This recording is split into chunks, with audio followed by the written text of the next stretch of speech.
On the day I was supposed to be finalizing our dream wedding, I received a phone call that turned my world upside down. Eleanor Blackwood, my soon-to-be mother-in-law, had canceled our reservation at Willowcrest Gardens, the venue we'd been planning around for 8 months, and she'd done it without saying a single word to either of us. But it was what happened next, when my 12-year-old daughter Lily stood up at our emergency family meeting, that truly left everyone speechless. Before we jump back in, tell us where you're tuning in from, and if this story touches you, make sure you're subscribed, because tomorrow, I've saved something extra special for you. It was exactly 23 days before the wedding. The invitations had been sent, the deposits paid, the vendors confirmed. I was in my home office reviewing the seating chart when my phone rang. The display showed Willowcrest Gardens. Smiling, I assumed they were calling to confirm a final detail. "Hello, is this Vera Mitchell?" The woman's voice was professionally sympathetic in a way that instantly made my stomach clench. "Yes, this is Vera. I'm calling about your wedding reservation for the 17th. I'm afraid I have some concerning news." I gripped the edge of my desk, feeling the smooth oak beneath my fingertips as I tried to stay calm. "What's happened? Is there some kind of problem?" "Well," she hesitated. "Your reservation has been canceled. Earlier today." The room seemed to tilt sideways. "Canceled? That's impossible. I didn't cancel anything." According to our records, Mrs. Eleanor Blackwood called at 10:22 this morning. She identified herself as the mother of the groom and the primary financial contact. She said the wedding was being— Another pause. Relocated.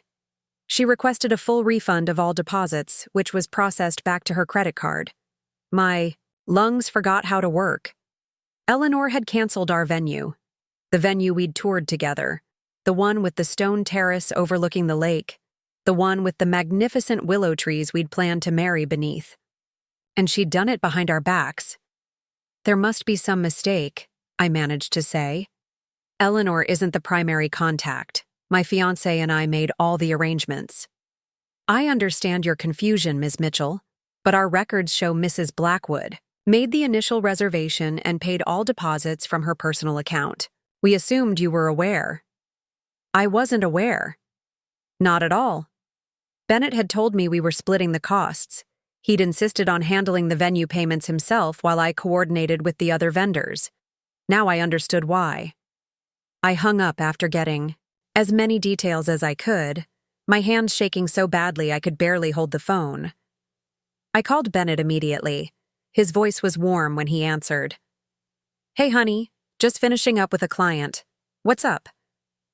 "Your mother canceled our wedding." "Venue." The words came out flat, factual, devoid of the hurricane of emotions swirling inside me. Silence. Then, "What? No, that can't be right. Willowcrest Gardens just called me. Eleanor canceled everything this morning and took back all the deposits. Did you know she was the one who paid for it?" Another stretch of silence. Too long. "Bennett? Let me call her," he finally said. "There has to be an explanation. Maybe it's a misunderstanding." "The venue is booked solid for the next 6 months. There's no misunderstanding that can fix this." My voice cracked. "Did you know she paid for everything?" "Vera, please, let me handle this. I'll call you right back." But he didn't call right. Back 3 hours passed. The sun moved across my office window, shadows lengthening as afternoon faded into evening. I called him 4 more times. Texts went unread. Finally, at 6:43 p.m., he texted, "Family meeting at my parents' house. 8. Mom wants to explain. Please bring Lily." That was it. No apology, no outrage on my behalf, just a summons to his mother's house, like I was being called to the principal's office. I sat there staring at the text, something cold and hard forming in my chest. Bennett and I had been together for 3 years. I was a widow with a young daughter when we met. He was kind, stable, patient with Lily. Everything I thought I needed. His family had money, old money from generations of successful vineyard operations in Nalden Valley. My late husband Jason had left us comfortable but not wealthy. I'd always been conscious of the gap between the Blackwoods and us, but Bennett had insisted it didn't matter. Yet here I was, being summoned to Eleanor Blackwood's pristine Tudor manor to discuss how she'd single-handedly derailed our wedding plans. And Bennett expected me to bring my daughter to witness my humiliation. I found Lily in her bedroom, headphones on, doing homework. At 12, she was already showing hints of the woman she would become. Observant, thoughtful, with her father's quiet strength. I sat on the edge of her bed and waited for her to notice me. She pulled off her headphones. "Mom, what's wrong? You look like when Mrs. Abernathy gave me a C on my science project." Despite everything, I smiled. "We need to go to the Blackwoods. Tonight, there's a situation with the wedding." Her eyes narrowed. What did Mrs. Blackwood do now? Out of the mouths of babes. Lily had always seen through Eleanor's polite facade, noticing the subtle ways she excluded us or emphasized the differences between our families. I'd chalked it up to normal preteen skepticism, but now I wondered if my daughter had been the perceptive one all along. "She canceled our wedding venue," I said, deciding Lily deserved the truth. "And apparently she's the one who paid for it, not Bennett and me like I thought." Lily's face flushed with anger. "She can't do that. It's your wedding." "Well, legally, if she paid for it, she can. But we're going over there to hear her explanation." Lily crossed her arms. "Do I have to go?" I considered letting her stay home. But something told me I needed her with me tonight. My touchstone, my reminder of what mattered beyond the Blackwood family drama. "Yes, sweetie. I think I need you there." The drive to the Blackwood estate took 20 minutes, each passing mile ratcheting up my anxiety. The sprawling property appeared through the trees, all perfectly manicured grounds and warm golden lights. It had once impressed me. Now it felt like a fortress of privilege I'd foolishly tried to enter. As we pulled into the circular driveway, I noticed all the family cars were already there. Bennett's Audi, his sister Vanessa's SUV, his father George's vintage Mercedes. The united front was assembled. "Remember," I said to Lily as we approached the imposing front door, "whatever happens in there, we have each other." She squeezed my hand. "Always, Mom." I had no idea then that within the hour, my quiet, observant daughter would stand up in the Blackwoods' formal living room and reveal a secret that would change everything. A secret about who had really been funding our perfect wedding all along. Preparing and narrating this story took us a lot of time, so if you are enjoying it, subscribe to our channel. It means a lot to us. Now back to the story. The Blackwoods' formal living room was exactly what you'd expect. Persian rugs over hardwood floors, ancestral portraits on paneled walls, and furniture that looked more for display than comfort. Eleanor sat in the center of an antique sofa, back straight, pearls perfectly aligned against her cashmere sweater. George, Bennett's father, stood by the fireplace, drink in hand, his expression unreadable beneath his silver hair. Bennett and his sister Vanessa sat on opposite ends of another sofa, while Vanessa's husband Derek hovered awkwardly near the bar cart. The air felt thick with tension as Lily and I entered. 7 pairs of eyes turned toward us, but only Bennett rose to greet us. "Vera, Lily," he said, kissing my cheek as if everything was normal. His cologne, the one I'd given him for his birthday, smelled suddenly cloying. "Thanks for coming." I didn't respond to his greeting. My eyes locked with Eleanor's. She smiled at me, but it wasn't a smile of welcome or warmth. It was the smile of someone who held all the cards and knew it. "Vera, dear," she said, "I'm so glad you could join us. And Lily, too. How lovely." Lily squeezed my hand tighter, her small act of solidarity keeping me steady. "Why did you cancel our venue, Eleanor?" I asked, skipping the pleasantries entirely. George cleared his throat. "Perhaps we should all sit down first." "I'd rather stand," I said. Bennett touched my elbow. Honey, please. Let's just hear Mom out. I looked at him then, really looked at him. His handsome face showed concern, but not indignation. Not the anger of someone whose wedding plans had been sabotaged. Not the protective instinct of a man standing by his future wife. And in that moment, something shifted inside me. A coldness settled in my chest, a clarity that hadn't been there before. I was seeing Bennett, truly seeing him, for perhaps the first time. I sat down, pulling Lily beside me on a love seat positioned directly across from Eleanor. Fine. I'm listening. Eleanor smoothed an invisible wrinkle from her immaculate slacks. I know you're upset and I understand why, but I need you to know I had the family's best interests at heart. The family, I repeated. You mean your family? Soon to be your family too, dear, she corrected with a tight smile. And as such, certain standards need to be maintained.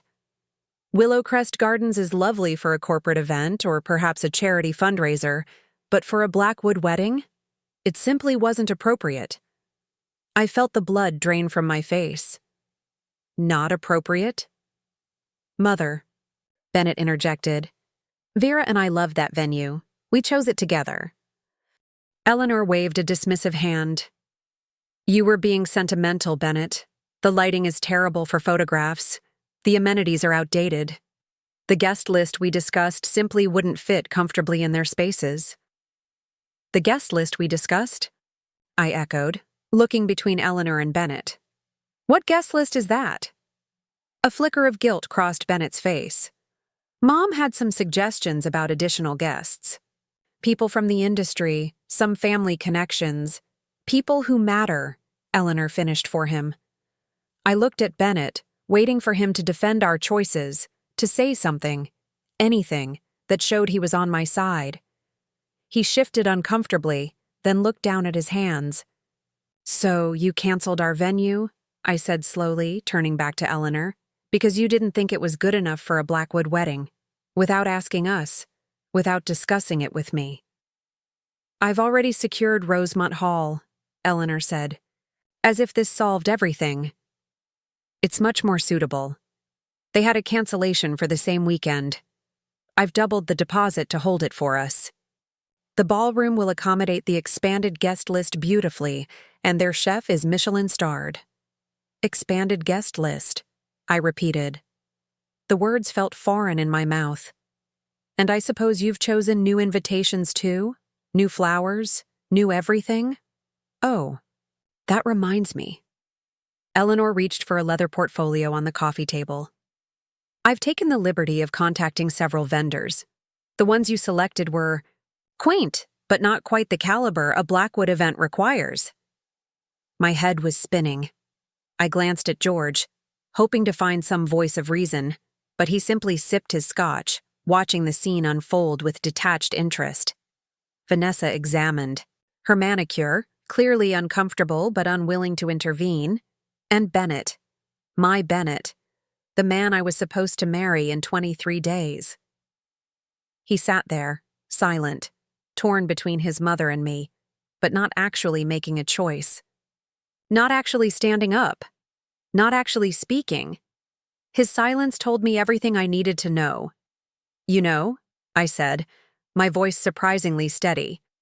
When I got that call today, I was convinced there had been a mistake. I thought you might have mixed up dates or venues. I never imagined you'd deliberately sabotage our wedding plans. Sabotage is a harsh word, Eleanor replied coolly. I've improved your wedding immeasurably. You should be thanking me. I almost laughed. Thanking you? For going behind my back? For making decisions about my wedding without even consulting me? Our wedding, Bennett corrected quietly. And Mom was just trying to help. I turned to him, waiting for more.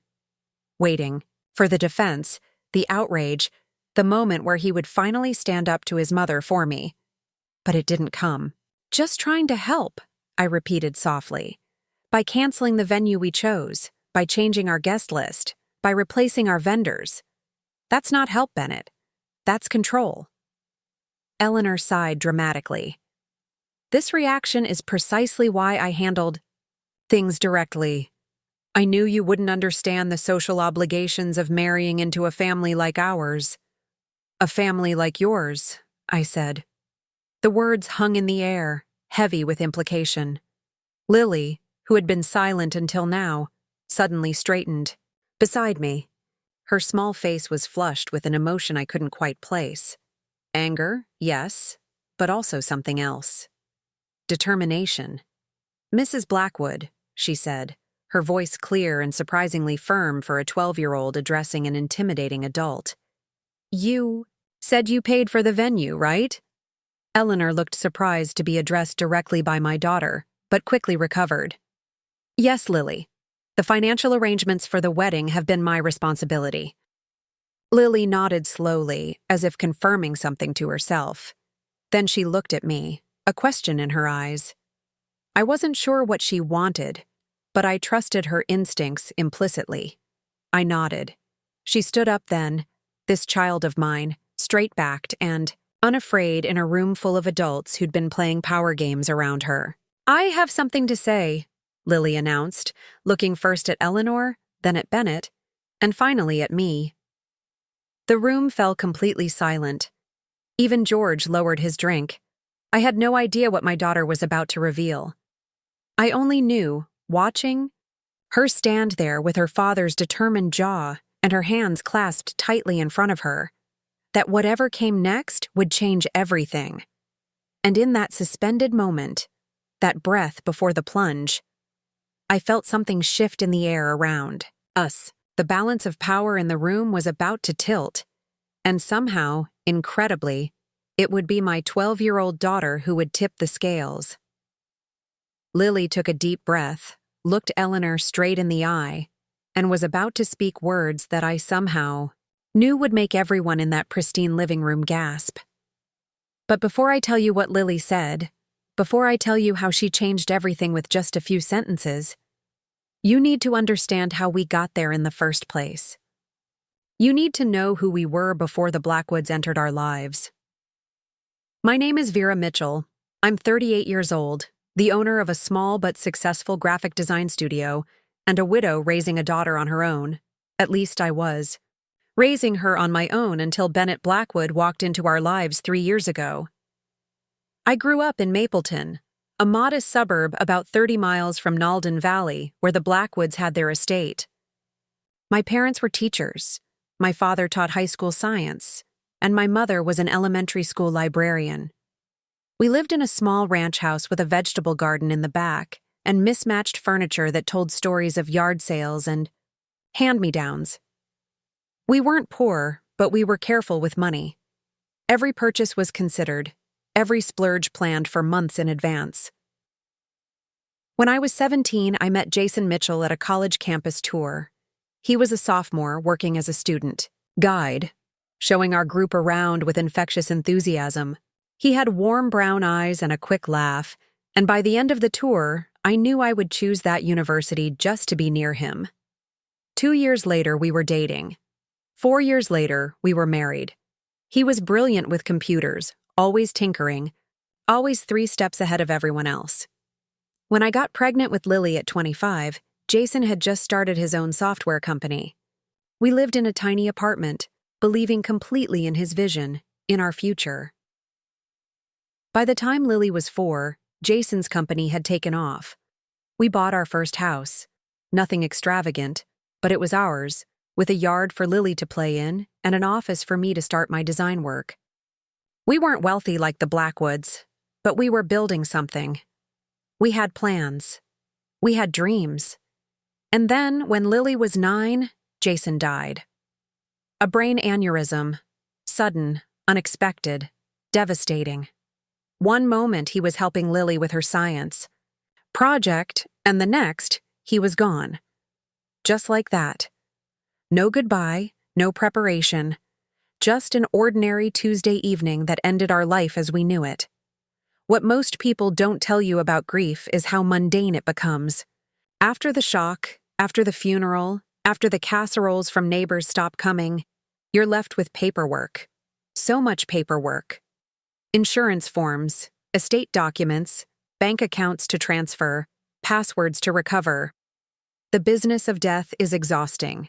It was during this time that I discovered something about Jason I hadn't known. He had taken out a substantial life insurance policy after Lily was born. And he had set up trusts, one for Lily's education and future, and another that generated monthly income to supplement what I earned from my design studio. Jason had planned for us, protected us, even in his absence. We weren't rich, nothing like the Blackwoods, but we were secure. Lily and I adjusted to our new normal. I expanded my design business, working from home to be there when she got back from school. We had Friday movie nights and Sunday pancake breakfasts. We honored Jason's memory by living fully, just as he would have wanted. 2 years after Jason died, I met Bennett Blackwood at a charity art auction. My design studio had donated services, and I was networking, handing out business cards and hoping to make connections. Bennett was there representing his family's foundation. He was different from the men I'd dated in college, polished, confident, with an easy charm that came from a lifetime of privilege. But there was something genuine about him, too. He listened when I talked about my work. He asked thoughtful questions about Lily. When he called the next day to ask me to dinner, I surprised myself by saying yes. Our relationship developed slowly. I was cautious, protective of the life Lily and I had rebuilt. Bennett was patient. He brought flowers, remembered details from our conversations, never pushed for more than I was ready to give. When he finally met Lily, 6 months into our relationship, he brought her a telescope because I'd mentioned she was fascinated by the night sky. "What do you think of him?" I asked Lily that night after Bennett left. She considered the question with the seriousness only a preteen can muster. "He's nice," she said finally, "but he's not Dad." "No one will ever be Dad," I assured her. "That's not what I'm looking for." "Then what are you looking for?" she asked. I didn't have a perfect answer. Companionship, someone kind, someone who respects what we've built together, you and me. Lily nodded, accepting this explanation with the quiet wisdom that sometimes startled me. "As long as we're still us," she said. "Always," I promised. Meeting Bennett's family came later. He had been vague about them at first, mentioning their vineyard business but focusing more on his own work with their charitable foundation. In retrospect, I should have recognized his hesitation as a warning. The first time he took us to the Blackwood estate, Lily whispered, "It's like a museum, Mom," as we pulled up the long driveway. She wasn't wrong. The Tudor mansion with its manicured grounds felt more like a showpiece than a home. Eleanor Blackwood greeted us in the foyer, her appraising gaze taking in my simple dress and Lily's department store outfit in one sweeping glance. "Bennett has told us so little about you," she said with a smile that didn't reach her eyes. How refreshing to finally meet. That evening was a masterclass in subtle undermining. Eleanor asked about my little business and seemed surprised when I explained that I had corporate clients. She inquired about Lily's schooling and made a point of mentioning the prestigious private academy that Bennett and Vanessa had attended.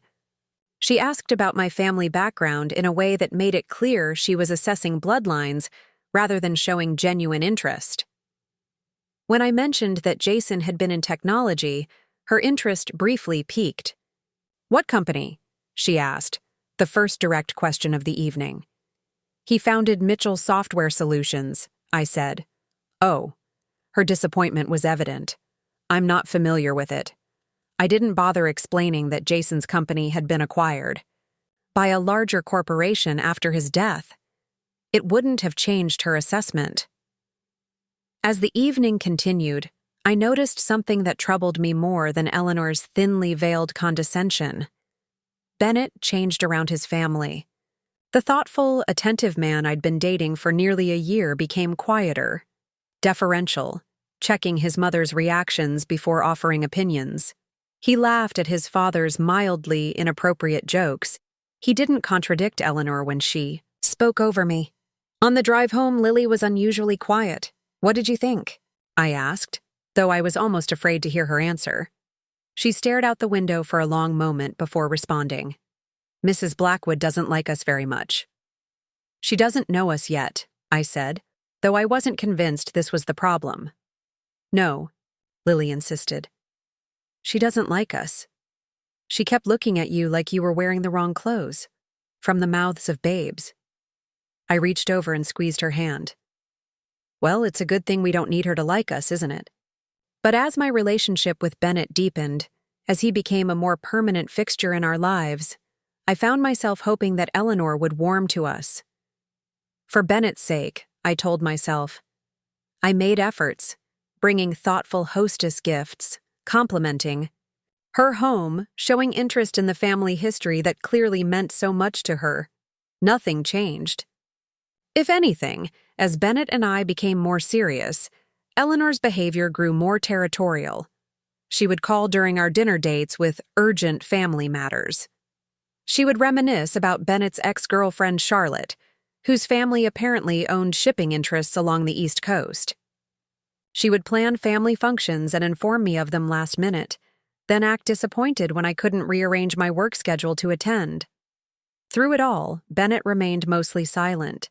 He would occasionally say, "Mom, please," in a tired voice. But he never truly confronted her behavior.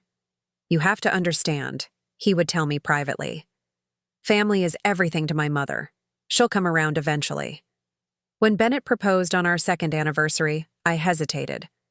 Not because I didn't love him, I did, but because I wasn't sure I wanted to marry into the Blackwood family dynamics.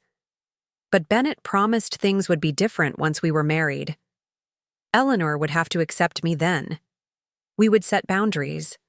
We would build our own life. I wanted to believe him. I said yes. And that's how I found myself, a year later, sitting in Eleanor Blackwood's pristine living room, watching my 12-year-old daughter stand up to reveal a truth that none of us were prepared to hear. The year of our engagement was a study in small compromises that grew larger with time. Each one seemed reasonable on its own. Each one I justified as being flexible, mature, understanding. But looking back, I can see how they formed a pattern I had been too close to recognize. It started with small things. Eleanor insisted on hosting our engagement party at the Blackwood estate. "It's tradition," Bennett explained. "All Blackwood engagement announcements happen at home." I had imagined something more intimate at my favorite local restaurant, surrounded by friends who had supported Lily and me through our hardest years. But I agreed to the estate, telling myself it was just one evening. The guest list for that party was my first real warning. Of the 100 people in attendance, I recognized fewer than 15. The rest were Blackwood connections, business associates, vineyard distributors, country club members, and distant relatives who looked at me with the same assessing gaze as Eleanor. My closest friends felt out of place among crystal champagne flutes and servers in white gloves. "Just smile and be yourself," Bennett whispered, squeezing my hand. "They'll love you." But that was the problem. I wasn't being myself. I was being the version of myself that could navigate a Blackwood event, polite, accommodating, careful not to reveal too much of my background or opinions. After the party, Eleanor started calling more frequently, always with suggestions that sounded like directives. "Vera, dear, about your dress shopping. I've made an appointment at Madame Rousseau's in the city. She's designed for the family for generations." "Vera, I hope you're not set on those quaint DIY invitations you mentioned. The Blackwood wedding. Announcements have always been engraved by Hartmans on 5th. Vera, I've spoken with Pastor Williamson at St. Andrew's. He's holding the date for us, of course." The first time she did this, I gently pushed back. "Eleanor, I appreciate your help, but Bennett and I were thinking of something less formal for the invitations." Her response was immediate and practiced. "Oh, I understand completely. It's just that there are certain expectations when one marries, into a family with our history. But of course, it's your decision. The implied disapproval hung in the air like expensive perfume, overwhelming but difficult to object to directly. Bennett's response when I brought these conversations to him was always the same. It means so much to her, Vera. And honestly, it takes the pressure off us to have her handle these details. Each time I yielded, it became easier to yield the next time. The dress appointment turned into a full-day affair where Eleanor, Vanessa, and two of Eleanor's friends critiqued every gown until I finally agreed to a custom design that Eleanor deemed suitable. The invitations became formal affairs with the Blackwood crest embossed in gold.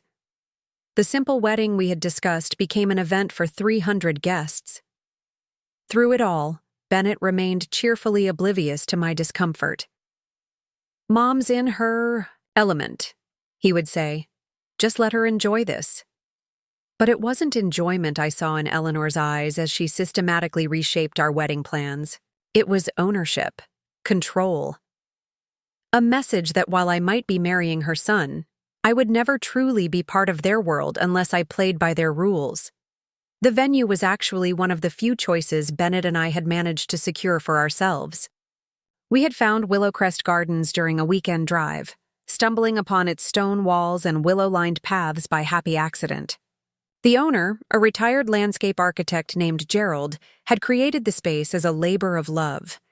It wasn't as grand as the cathedral-like St. Andrew's that Eleanor favored, but it had character, warmth, and an intimate beauty that felt right to us. When we told the Blackwoods about our choice, Eleanor's disapproval was immediate. "Outdoor weddings are so unpredictable," she said. "And what about the reception? Surely they don't have proper facilities." "They have a beautiful glass pavilion," I explained, "and contingency plans for weather." "Well," she sniffed, "I suppose it could be charming in a rustic way." I thought that was the end of it. I thought we had won this small battle. I had no idea she was merely retreating to plan a more decisive strike. Throughout these months, Lily watched everything with quiet attention. She had always been observant, but since Jason's death, she had developed an almost uncanny ability to read people's intentions. While I was making excuses for Eleanor's behavior, Lily was cataloging every slight, every manipulative comment, every moment when Bennett failed to stand up for us.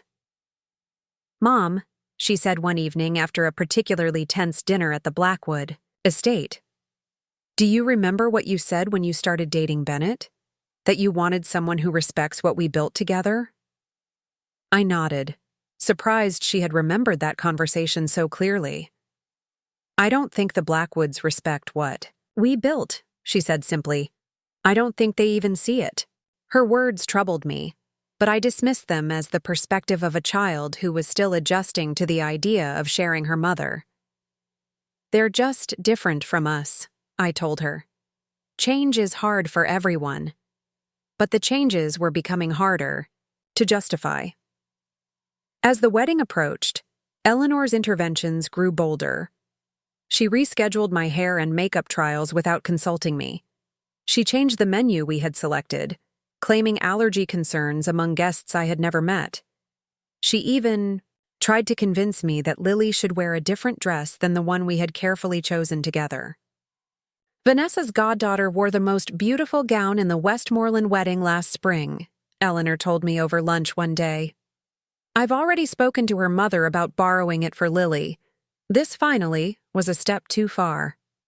"Lily's dress is already purchased," I said firmly. "She loves it and she's wearing it." Eleanor's eyes narrowed slightly, her smile never wavering. "Of course, dear. It was just a thought." That night, I found Lily sitting on her bedroom floor, her bridesmaid dress spread around her. She was carefully sewing something into the hem, a small blue patch barely visible against the pale blue fabric. "What's that, sweetie?" I asked. She looked up, slightly guilty. "It's a piece of Dad's old tie, the blue one he wore to my school concerts. I wanted him there with me." My heart squeezed painfully in my chest. "He would love that." Mrs. Blackwood wanted me to wear a different dress, Lily said, returning to her careful stitches. I heard her talking to you. But you're not going to, I assured her. This is your dress, she nodded. Good, because Dad belongs at your wedding, even if it's just like this. She patted the small blue patch. That moment should have been my wake-up call. The realization that in accommodating Eleanor's vision, I was allowing Jason's memory, and everything Lily and I had built in his absence, to be quietly erased from my wedding day. But I was already caught in the Blackwood gravitational pull, orbiting around their expectations, their traditions, their sense of what was appropriate. It would take something far more dramatic than a hidden patch of fabric to break free. 2 weeks before the wedding, Eleanor insisted on a final venue visit to coordinate the decorations. Bennett was tied up with work, so Lily and I met Eleanor, and her chosen wedding planner, not the one Bennett and I had hired, at Willowcrest Gardens. As Gerald showed us around, Eleanor's distaste was evident in every pinched comment and dismissive glance. The stone pathways were uneven and dangerous for older guests. The pavilion was drafty. The bridal suite was embarrassingly small. Mom loves the venue, Mrs. Blackwood, Lily said suddenly. She cried when we first saw it because it reminded her of where she and my dad used to picnic. This wasn't strictly true. I had teared up because one of the willow trees resembled one from my childhood home, but the protective intent behind Lily's words touched me deeply. Eleanor's smile tightened. How sweet. But weddings aren't about the past, dear. They're about new beginnings. The dismissal of Jason's memory was so casual, so complete, that it took my breath away. I opened my mouth to object, but no words came. That evening, I finally voiced my concerns to Bennett. Your mother doesn't seem to understand that Lily and I come with our own history, our own traditions. Bennett sighed, running a hand through his hair. Mom is just old-fashioned. Family legacy means everything to her. But we're going to be your family too, I insisted. Lily and me. Of course you are, he said, kissing my forehead. Once we're married, things will settle down. Mom will back off. I wanted to believe him, but deep down, I knew Eleanor Blackwood would never voluntarily relinquish control. And I was beginning to fear that Bennett would never ask her to. 1 week later, I received the call from Willowcrest Gardens, and everything I had been pushing aside, every doubt I had been smothering, suddenly came rushing to the surface. Eleanor had canceled our venue, behind our backs, without discussion, without regard for our wishes. And now, in her formal living room, with Lily standing before the assembled Blackwoods, I was about to discover just how far the deception went. Mrs. Blackwood, Lily began, her voice steady despite the slight tremor in her hands. You didn't pay for our wedding venue. Eleanor's perfectly arched eyebrow rose a fraction. I beg your pardon? You didn't pay for it, Lily repeated, more firmly this time. My dad did. The room went completely still. I felt a cold wave wash over me, starting at my scalp and trickling down to my fingertips. What was Lily talking about? Eleanor recovered quickly, letting out a small, condescending laugh. Lily, dear, I understand this is confusing for you, but I assure you, the financial arrangements for this wedding have been managed by me. The statements from Willowcrest Gardens came directly to my account. Lily shook her head. No, they didn't. The payments came from the trust fund my dad set up before he died. She turned to me, her eyes seeking permission. Mom, I wasn't going to say anything, but I can't let her lie about this. Bennett leaned forward. Lily, I think there's been a misunderstanding. No misunderstanding, Lily interrupted, reaching into her jacket pocket. She pulled out a folded piece of paper. I found this in Mom's office last month when I was looking for colored paper for my school project. My mind raced, trying to understand what document Lily could possibly have found. I kept all of Jason's financial papers in a locked filing cabinet. Except, it's an email. Lily continued, unfolding the paper. From Mr. Patterson at the bank. It says, confirming your instructions to release $35,000 from the Mitchell Family Trust to Willowcrest Gardens for wedding venue deposit and initial payment. And there's more. She looked directly at Bennett. It has a list of all the other wedding expenses being paid from Mom's trust fund. The silence that followed was deafening. Eleanor's face had gone rigid, a muscle twitching near her jawline. George set his drink, down with a heavy thud. Vanessa looked between Bennett and me, her mouth slightly open in surprise. And Bennett looked caught, trapped between alarm and shame. I stood up slowly, crossing to Lily. My legs felt unsteady beneath me. Let me see that, sweetheart. She handed me the paper. It was indeed an email confirmation from our family trust manager, dated 6 months earlier. I recognized it immediately. I had printed it for my records and filed it away. But seeing it, now in this context, forced me to confront what I had willfully been ignoring. Bennett and I had never directly discussed who was paying for what. He had offered to handle the venue and major vendors, saying his family wanted to contribute. I had assumed they were covering those costs, an arrangement that already made me uncomfortable, but that I had accepted as part of marrying into wealth.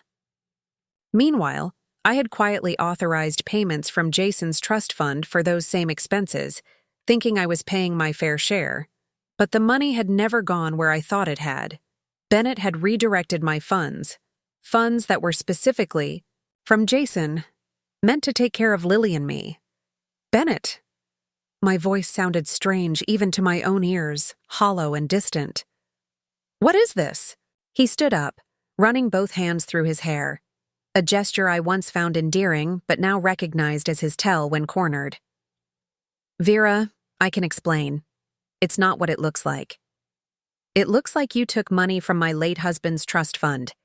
Let me believe your family was paying for the venue, and then let your mother cancel it without telling me. He flinched. The money is safe. It's just... Mom wanted to handle the arrangements her way, and I knew you'd resist if you thought you were contributing financially. So I redirected the funds. They're still yours, they're just not spent. Yet. Not spent yet, I repeated. Because your mother canceled everything I paid for. Eleanor cleared her throat. Bennett, what is she talking about? I thought we agreed the family would cover the wedding costs. Her voice was sharp, accusatory. We did, he said quickly. But Vera wanted to contribute, and I didn't want to hurt her pride by refusing, so I accepted her contribution, but set it aside, for their future, for a house down payment. Without telling me. My voice was flat. I was trying to protect you, Bennett insisted. You're so independent, so determined to pull your own weight. I thought you'd be upset if you knew how much. Everything really cost. I was going to tell you after the wedding, present it as a surprise. Your money, saved for our future home. He sounded almost sincere, as if he truly believed his own explanation. As if the deception had been an act of love, rather than control. So, where is it? I asked. The money from Jason's trust. Bennett hesitated. It's in an account. At the family. Bank. Under whose name? Another hesitation, longer this time. Mine. But it's for us, Vera.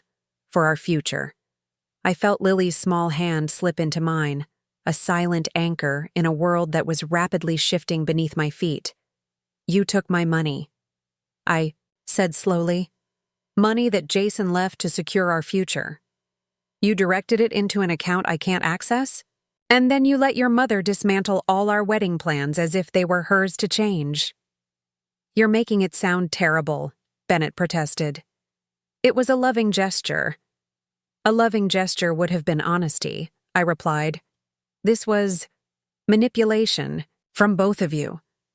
I turned to Eleanor, who was watching the scene unfold with a strange mix of disapproval and calculation in her eyes. You knew, didn't you? About the money? I suspected Bennett had made some arrangement, she admitted, her voice cool. But I assumed it was his own money he was setting aside, not yours. Though I fail to see how this changes anything. The venue was completely unsuitable regardless of who paid the deposit. It changes everything, I said quietly, because it was never your decision to make. It was mine, my money, my wedding, my choice. George Blackwood finally spoke up from his position by the fireplace. Perhaps we should all take a step back and discuss this rationally. The important thing is that no funds have been lost. The deposits can be recovered, the plans adjusted. Adjusted to what Eleanor wants, you mean, I said. Adjusted to befit. Bennett's position in this community, George corrected. There are standards to uphold, expectations to meet. Surely you understand that. I did understand. I understood perfectly now. I had been fighting to maintain some control over my own wedding without realizing the battle had been lost months ago. I had believed I was compromising with a difficult mother-in-law when, in fact, I had been systematically removed from decisions that were rightfully mine to make. Bennett, I said, turning back to the man I had agreed to marry. Did you know your mother was going to cancel our venue? He looked away, unable to meet my eyes. She mentioned she was unhappy with it. Did you know she was going to cancel it? I repeated, more forcefully. Not exactly, not the timing. But we had discussed that Rosemont Hall might be more appropriate. We, I echoed. You and your mother discussed changing our wedding venue without me. I knew you were attached to Willowcrest, he said, his voice pleading now. I didn't know how to tell you it wouldn't work for the kind of wedding the family expected. The family, I repeated softly. But not our family. Not me and Lily. Bennett reached for my hand, but I stepped back, out of his reach. The motion felt symbolic somehow. A physical manifestation of the emotional distance that had been growing between us without my fully recognizing it. Vera, please, he said. Let's not blow this out of proportion. We can still have a beautiful wedding. At Rosemont. You'll love it once you see it. And afterward, we'll have our lives together, just like we planned. I looked at him, really looked at him, trying to reconcile the man I thought I knew with the one standing before me now. The one who had taken money meant to secure Lily's future. The one who had conspired with his mother behind my back. The one who, even now, couldn't see what he had done wrong. What kind of marriage would we have, Bennett? I asked softly. One where your mother makes all our important decisions? Where you lie to me about our finances? Where my opinions and choices don't matter because they don't align with Blackwood expectations? You're being dramatic, Eleanor cut in. Everyone compromises in marriage. I turned to her, suddenly calm in the face of her dismissal. This isn't compromise, Eleanor. This is surrender, and I won't do it. Not for you, not for your family name, and not even for Bennett. The room went completely silent. Bennett's face paled. What are you saying? I took a deep breath, glancing at Lily who stood beside me, her face a mixture of anxiety and fierce pride. My daughter, who had been brave enough to speak the truth when all the adults in the room were dancing around it. I'm saying no, I told Bennett.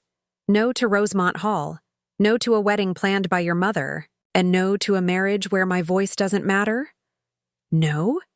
Bennett repeated the word as if it were in a foreign language he barely understood. What do you mean, no? I think she's being perfectly clear, Eleanor said coldly. Vera has decided to throw a tantrum rather than adapt to the situation. I ignored Eleanor, keeping my eyes fixed on Bennett.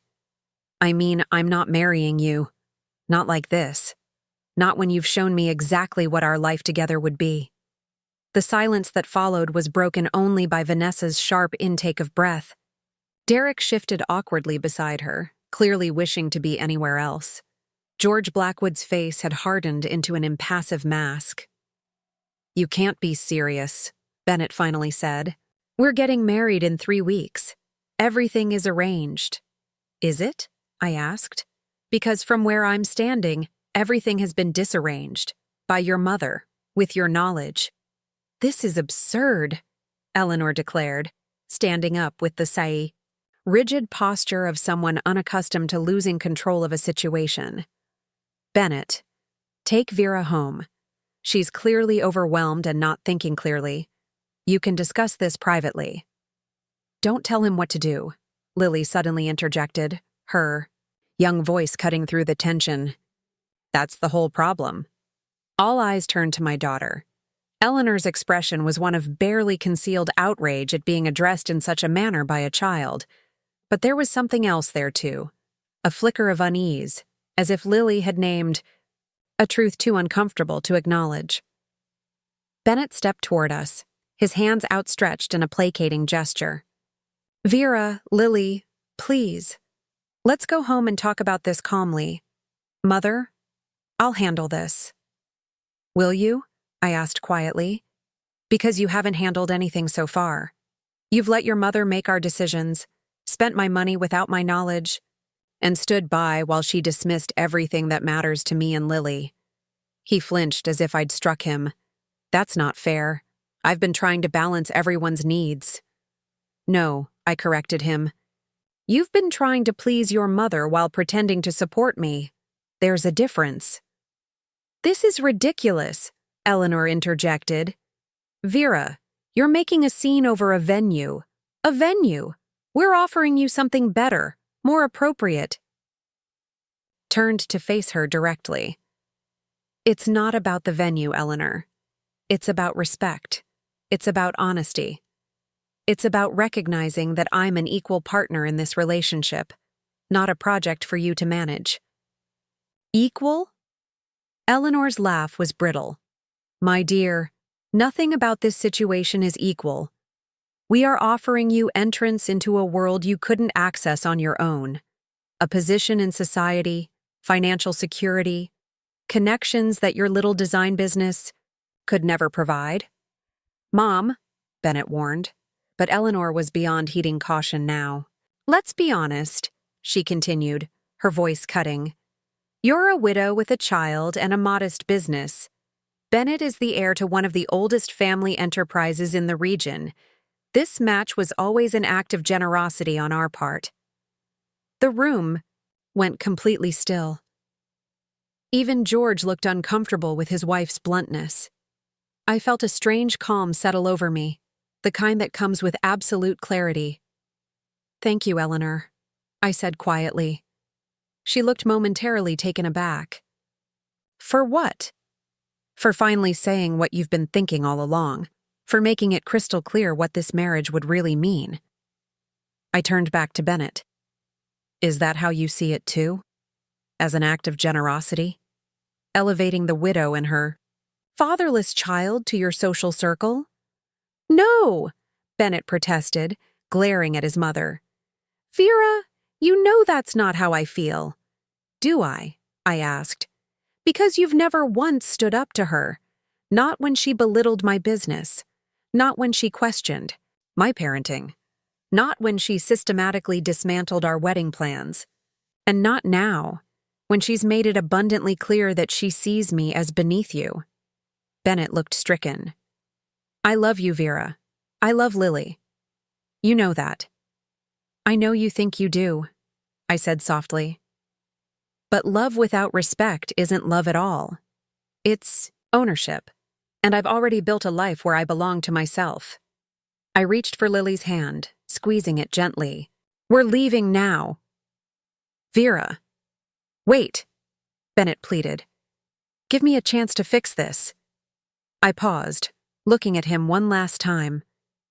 In that moment, I saw not just the man I'd thought I would marry, but the boy he still was, torn between the woman he claimed to love and the mother whose approval he had spent a lifetime seeking. I felt a wave of sadness, not just for myself, but for him. You can't fix this, I told him gently, because you don't see what's broken. I turned and walked toward the door, Lily's hand firmly in mine. No one moved to stop us. The sound of our footsteps echoed in the silent room. As we reached the foyer, I heard the click of heels behind us. Vanessa had followed us out. Vera, she said, her voice uncharacteristically hesitant. I'm sorry about all of this. I looked at Bennett's sister, trying to gauge her sincerity. In all our interactions, Vanessa had always been polite but distant, clearly taking her cues from Eleanor. Are you? I asked.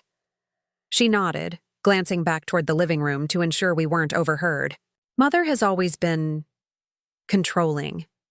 With all of us. But especially with Bennett. She paused, choosing her words carefully. What you said in there, about him never standing up to her, it's true. He never has. I thought maybe with you, he finally would. So did I admitted. Vanessa sighed. For what it's worth, I think you're making the right choice. Hard, but right. The acknowledgement from an unexpected quarter brought tears to my eyes for the first time that evening. I blinked them back, unwilling to let the Blackwoods see me cry. Thank you for saying that, I said. She nodded once, then surprised me by kneeling down to Lily's level. That was incredibly brave, what you did in there, she told my daughter. Standing up for your mom like that. Lily looked at her solemnly. Someone had to tell the truth. A ghost of a smile crossed Vanessa's face. Yes, she agreed. Someone did. She straightened up, reaching into her pocket. Here, she said, pressing a folded check into my hand. It's not the full amount that was taken, but it's what I can access from my personal account.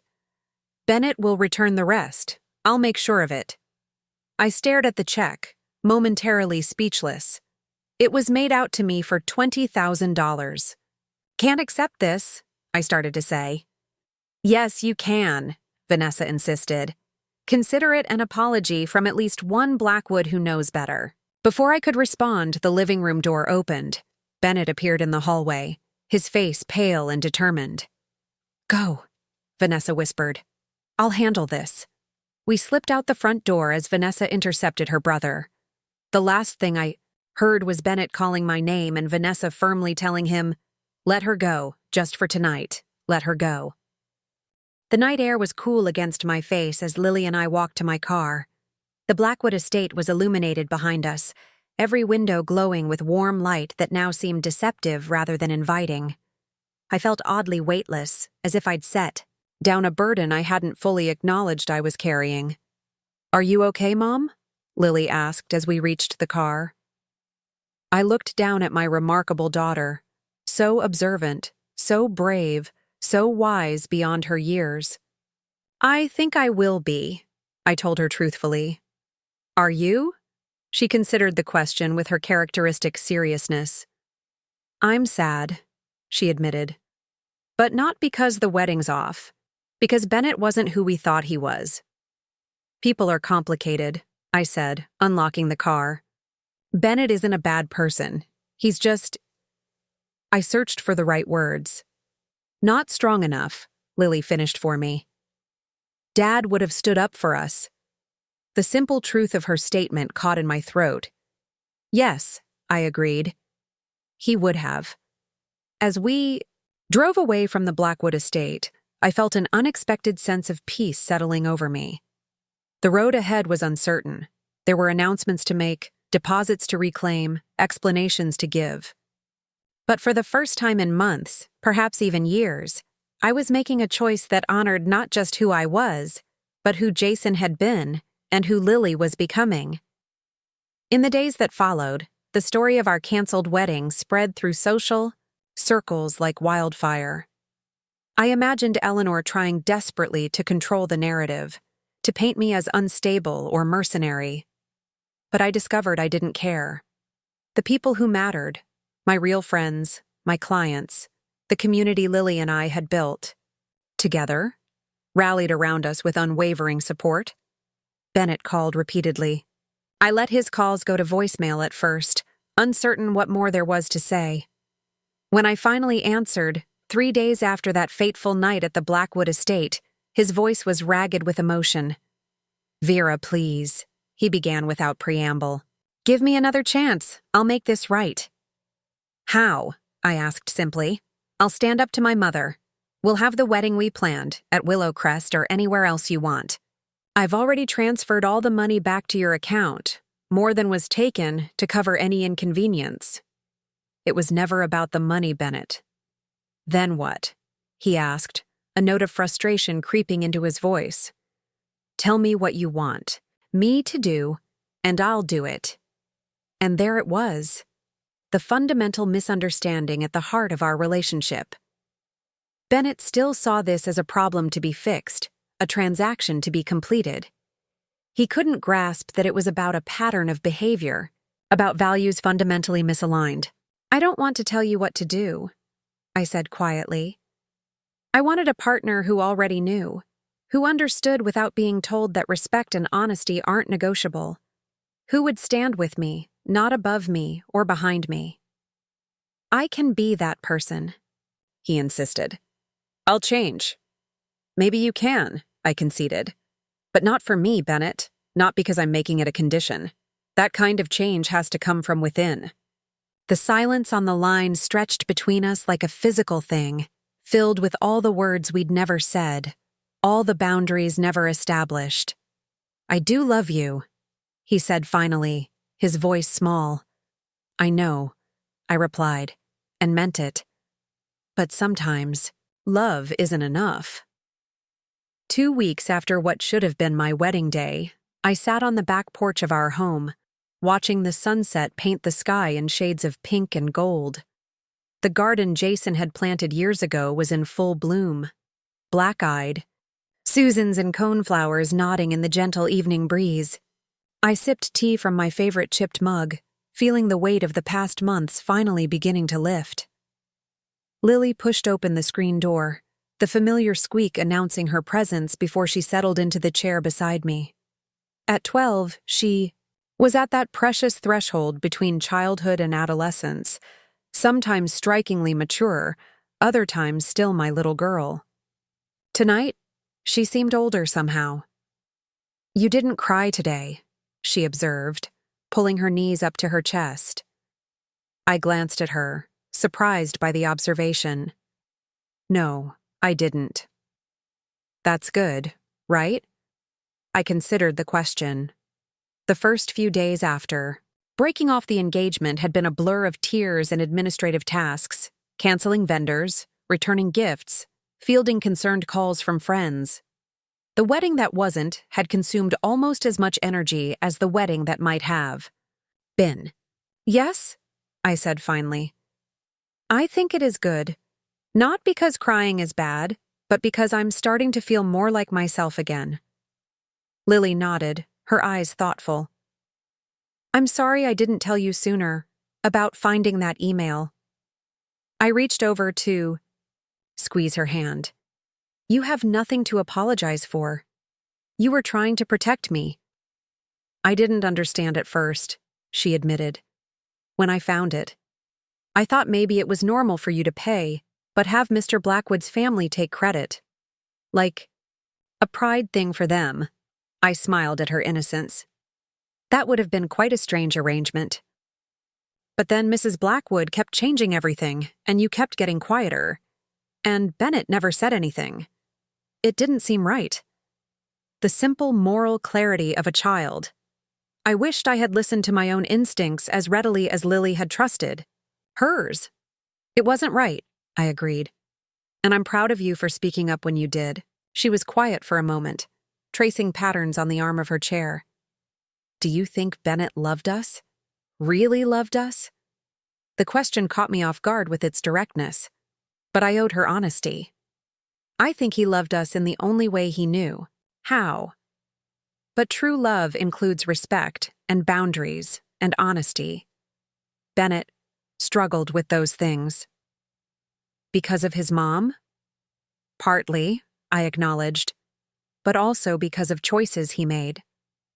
We all have patterns we learn from our families, but at some point, we have to decide which ones to keep and which ones to change. Lily considered this. Like how after Dad died, you said we could be sad, but we couldn't stop living. That was a choice, right? My throat tightened with unexpected emotion. Yes, exactly like that. We sat in comfortable silence as the sky deepened from pink to purple. Fireflies began to blink in the garden, the first of the season. Jason had loved fireflies, had spent summer evenings with Lily catching them in mason jars, admiring their light before releasing them back into the darkness. "Mom?" Lily said after a while. I'm glad we didn't have that wedding." I turned to look at her, surprised by the certainty in her voice. "It wouldn't have been ours," she explained. "It would have been theirs. And we already have something. Good, just us." Tears pricked at my eyes, but they weren't tears of loss or regret. They were tears of recognition, of seeing clearly what had been there all along. "We do have something good," I agreed. The next morning, a package arrived. The return address was from Vanessa Blackwood, which surprised me. Inside was a small velvet box and a handwritten note. "Vera, Bennett asked me to return this to you, but I thought you might prefer to receive it from me rather than him." He's still struggling to understand what happened, still caught between Mom's version of events and the truth. Perhaps he always will be. "I want you to know that I admire what you did. It takes courage to walk away from something that looks perfect on the outside when you know it's broken on the inside. It's a courage I wish I'd had years ago. Take care of yourself and that remarkable daughter of yours, Vanessa P.S. Mom is furious that some guests have sent their wedding gifts directly to you rather than returning them. I find this oddly satisfying." Opened the velvet box. Inside was my engagement ring, a Blackwood family heirloom that Eleanor had insisted Bennett give me instead of choosing something new. The large diamond was flanked by smaller sapphires, set in platinum. It was objectively beautiful, but it had never felt like mine. I had worn it like a costume piece, a prop in a play where I was perpetually miscast. I closed the box and set it aside, feeling nothing but relief. Some endings are also beginnings, though we rarely recognize them as such in the moment. That afternoon, I called Gerald at Willowcrest Gardens. I had avoided the conversation, ashamed of the cancellation and the drama that surrounded it. "Vera," he exclaimed when he recognized my voice. "I've been hoping you'd call." "I'm so sorry about everything," I began. But he cut me off gently. "No, apologies needed. I've been in this business long enough to recognize when someone is being pushed into choices that aren't their own." His voice was kind, without judgment. "How are you doing?" "Better than I expected," I admitted. "Though I'm sorry we lost the venue. It really was perfect."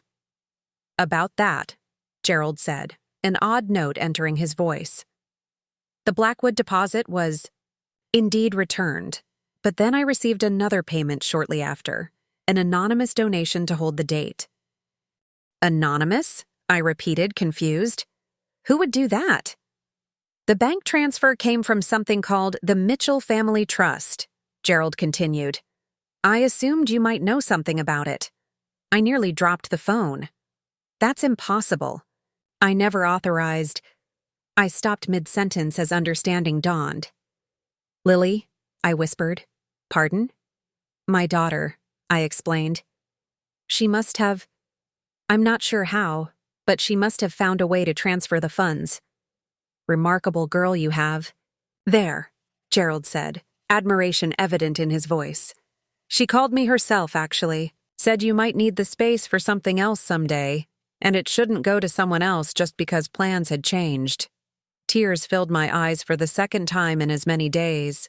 My daughter, my fierce protector, had somehow managed to reclaim the one piece of our wedding plans that had truly been ours. "The date is still open, Vera," Gerald continued, "for whatever you might want to use it for. A birthday celebration, perhaps, or just a day in the gardens with people you love." "Thank you," I managed to say through the tightness in my throat. "Thank you for telling me." After hanging up, I found Lily in her room, homework spread across her bed. She looked up when I entered, immediately reading my expression. "Gerald called," I said. She bit her lip, a flicker of uncertainty crossing her face. "Are you mad?" I sat beside her on the bed. How did you do it? Access the trust? I didn't. Exactly, she admitted. I asked Mr. Patterson about it when you were meeting with the florist last month. Told him I was working on a financial literacy project for school and wanted to understand how trusts work. I couldn't help but smile at her resourcefulness. And I asked if there was a way to ensure specific things Dad wanted could be honored. He said that as the trustee, you have the final say, but that I could write a formal request as a beneficiary. She pulled open her desk drawer and removed a folder, handing it to me. I wrote this. Mr. Patterson helped me with the legal parts. Inside was a carefully composed letter, written in Lily's neat handwriting on formal stationery. To the trustee of the Mitchell Family Trust. As a beneficiary of the trust established by my father, Jason Mitchell, I formally request that funds, previously allocated for the Willowcrest Gardens wedding venue, remain dedicated to their original purpose. While the wedding event has been canceled, the venue itself holds significant meaning as one of the last decisions my mother and I made that honored our family's values and memories. Maintaining access to this space, even if used for a different purpose in the future, preserves an important connection to my father's legacy of providing beautiful experiences for our family. I believe this request is in keeping with the spirit of my father's intentions for the trust to support significant family milestones and memories. Respectfully submitted, Lily Mitchell. Below was an official acknowledgement from the bank, approving the request and confirming the transfer of funds. Looked up from the letter to find Lily watching me anxiously. The money was supposed to be for something that mattered, she said simply. That place mattered to us. I pulled her into a fierce hug, overwhelmed by the wisdom and love contained in this child I was privileged to raise. You are so much like your father, I whispered against her hair. So very much. She hugged me back just as tightly.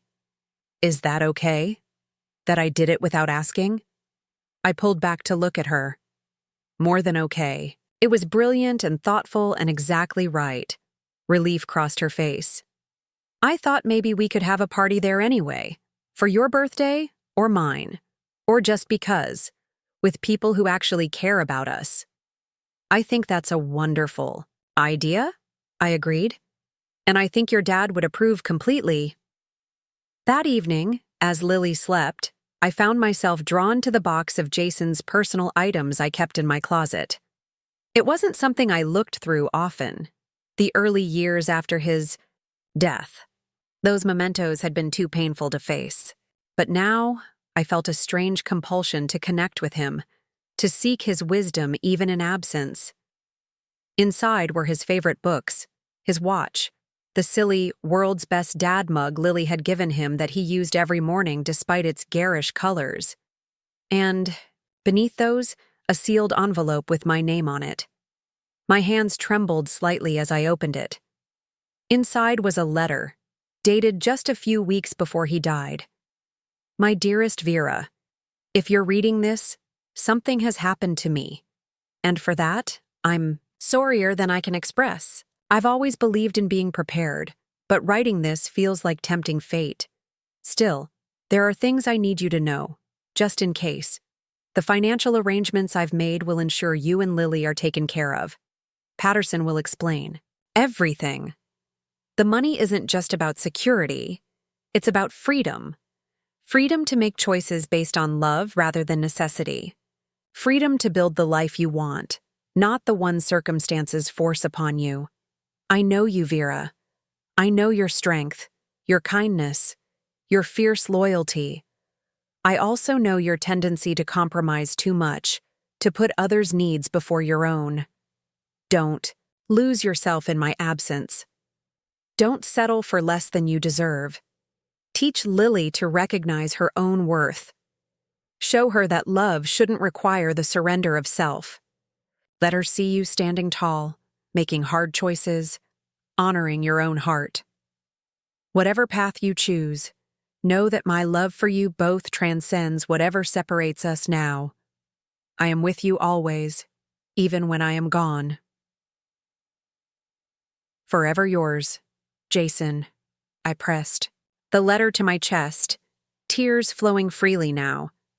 All this time, these words had been waiting for me.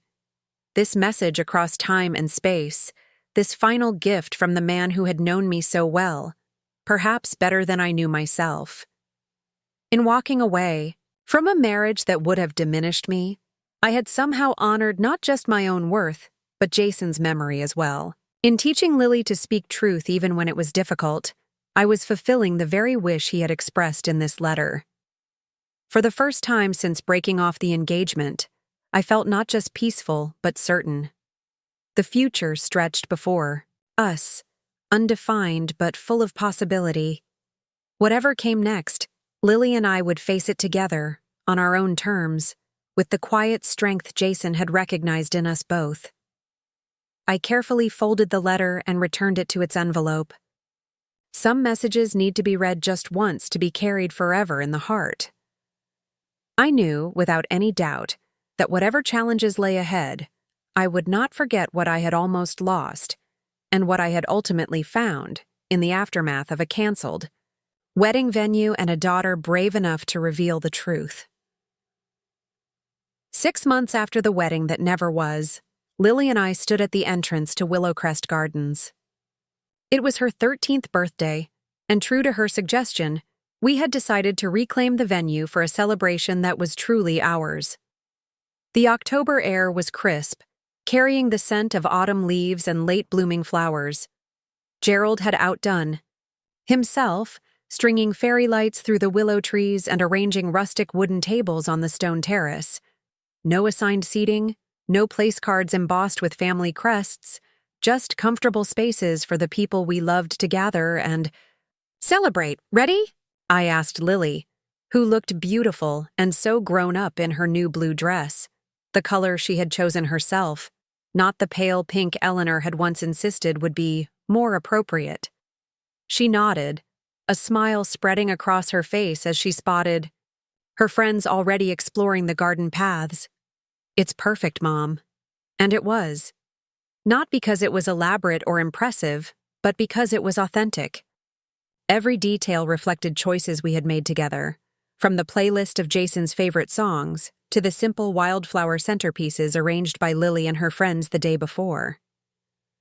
As guests arrived, my design clients who had become friends, Lily's teachers, neighbors who had supported us through Jason's death and the broken engagement, a few carefully chosen relatives who had never made us feel we needed to be anything other than ourselves, I felt a profound sense of rightness. These were our people. This was our community. Even Vanessa came, arriving without Derek and bringing a thoughtful gift for Lily, a telescope far more practical and meaningful than the ornate silver frame Eleanor would have chosen. She hugged me warmly, then drew back to study my face. "You look happy," she observed. "It suits you." "I am happy," I replied, realizing as I said it how true it was. "How are things at Blackwood Manor?" She rolled her eyes. "Mother is still in occasional mourning for the match she lost. Bennett is Bennett, dating someone new already, a third cousin of the Westmorelands with the right pedigree and appropriate deference to family traditions." "And you?" I asked, noticing a new lightness in her demeanor. A small, secretive smile played at her lips. "I've made some changes, started a separate foundation, independent from the family business. Rented my own apartment in the city." She glanced around at the celebration. "You inspired me, you know, watching you choose your own path." Before I could respond, Lily bounded over, eager to show Vanessa the star chart she'd been working on. As they walked toward the display table, heads bent together in conversation, I marveled at how life unfolds in unexpected ways. In losing a sister-in-law, I might have gained a true friend. Throughout the evening, I found myself repeatedly drawn to the willow tree where Bennett and I had once stood, planning our vows. The memory no longer stung. Instead, I felt gratitude for the clarity that had come, painfully but necessarily, before it was too late. As the party wound down, Gerald approached me, a glass of wine in hand. "Successful event, I'd say," he commented, nodding toward Lily, who was laughing with her friends by the fire pit. "Much better energy than a Blackwood wedding would have." "Had?" I smiled. "Much more us." "I had a feeling about you, you know," he said, his weathered face thoughtful. "The day you first visited with Bennett. You looked at everything with such genuine appreciation, while he checked his watch and asked about Wi-Fi signals." He shrugged. "Not my place to say anything, of course." "I wish you had," I admitted. "I might have seen things sooner." Gerald shook his head. "Some realizations can't be rushed. They come when you're ready to receive them." As the last guest departed, and Lily helped her friends gather their belongings, I wandered to the edge of the small lake that bordered the property. The moon cast a silver path across the water, and the night was quiet, except for the occasional rustling of leaves and distant laughter. I thought about the journey of the past year, from engagement to cancellation, from confusion to clarity, from compromise to conviction. I thought about what I might say to other women standing where I had stood, trying to shrink themselves to fit into spaces too small for their spirits. "Mom?" Lily's voice broke through my reverie. She joined me, at the water's edge, wrapping her cardigan more tightly around herself in the cooling night air. "What are you thinking about?" "About journeys," I told her. "About choices. About how sometimes the hardest decisions lead to the truest paths." She nodded solemnly, somehow understanding exactly what I meant. "Do you ever regret it?" "Not marrying." "Bennett?" I considered the question carefully.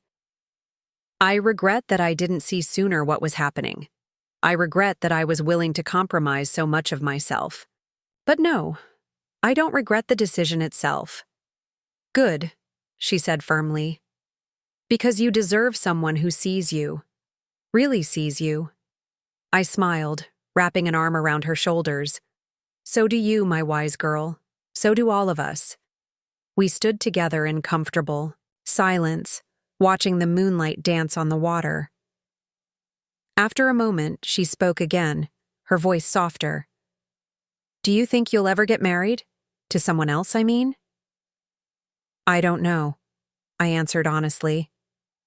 "I'm open to the possibility of love, but I'm not searching for it. I'm not afraid of being on my own anymore." "You're not on your own," she corrected me. "You have me." I pressed a kiss to the top of her head, her hair smelling of birthday cake and wood smoke. "Yes, I do. And you have me. Always." In the months that followed, I found myself sharing our story more openly. First with close friends, then in a blog post that unexpectedly went viral, and eventually in small women's groups that asked me to speak about resilience and self-worth. I never set out to become an advocate for authentic choices. I wasn't trying to build a platform or create a movement. I was simply telling the truth of what I had learned. That love which requires the diminishment of self is not really love at all. That family legacies are only worth preserving if they honor the dignity of each member. That sometimes the bravest thing we can do is walk away from a future that would cost us our own voice. Each time I shared our story, other stories came back to me. Women who had married into families that slowly eroded their sense of self. Men who had recognized too late the patterns of control in their relationships. Young people struggling to honor their own paths while respecting family traditions. All of them searching for the courage to make choices aligned with their deepest values, to recognize relationships that nourish rather than deplete, to build foundations strong enough to support true partnership.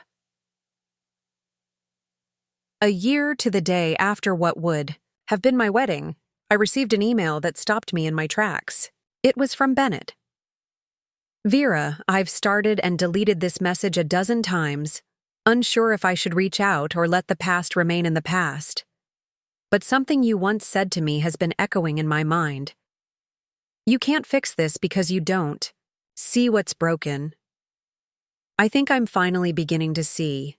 I've been in therapy for the past 6 months, not because I'm trying to win you back, I know that door is closed, and rightly so, but because I realized I was repeating patterns in my new relationship that were doomed to create the same problems. You were right about my mother, about my inability to establish boundaries, about so many things I wasn't ready to hear then. I'm writing not to ask for forgiveness, but to thank you. Your courage in walking away forced me to confront truths I might otherwise have avoided my entire life. Lily's bravery in speaking up showed me what genuine integrity looks like. I hope you're both well and happy. You deserve nothing less. Ben and I sat with the email for a long time before showing it to Lily. We were eating ice cream on the back porch, a Sunday evening ritual we had maintained through all the changes of the past year. Wow, she said after reading it. Do you think he really means it? I think he's trying to, I replied. Growth is rarely a straight line, but it sounds like he's making an honest effort. Lily handed my phone back.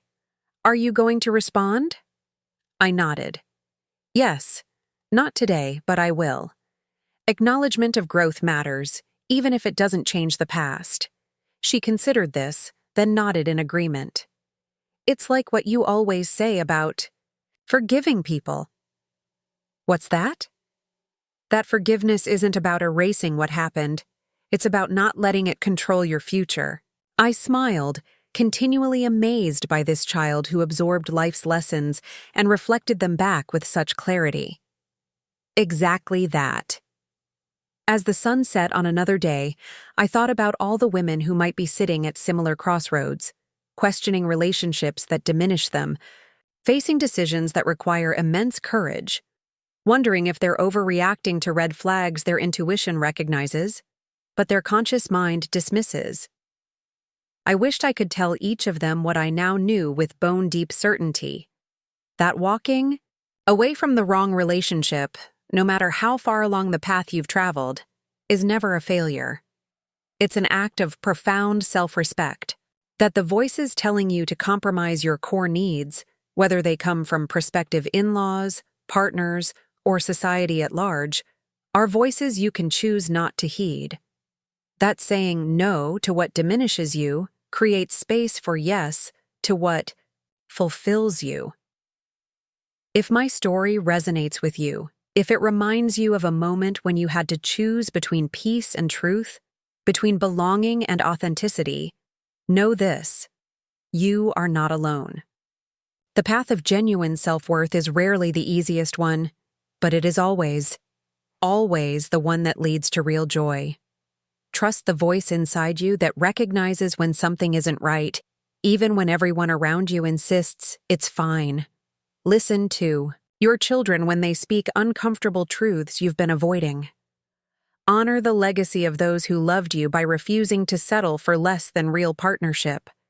And remember that sometimes, the wedding that doesn't happen is the greatest gift you could receive. The plans that fall apart might be making way for a life more aligned with who you truly are. The venue that gets canceled might lead you to a celebration more meaningful than you ever imagined.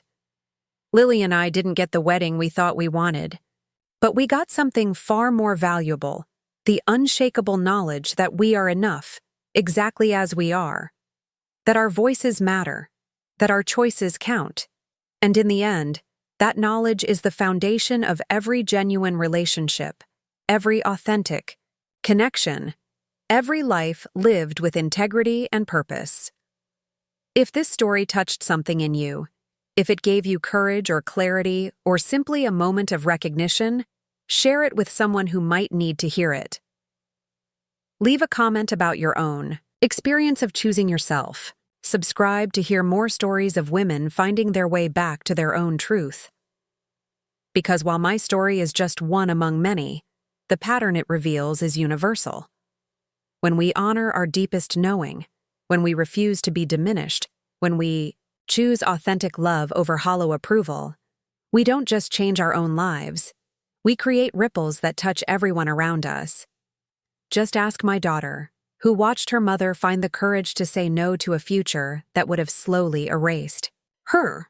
Just ask Vanessa, who found inspiration to create her own independence. Just ask Bennett, who finally began to recognize patterns that would have limited his entire life. One choice, made with clarity and conviction, can change everything, and it begins with believing that you deserve nothing less than complete respect for who you are. It begins with knowing, beyond any doubt, that the right people will never ask you to be less in order to be loved. It begins with you. Up next, you've got 2 more standout stories right on your screen. If this one hit the mark, you won't want to pass these up. Just click and check them out.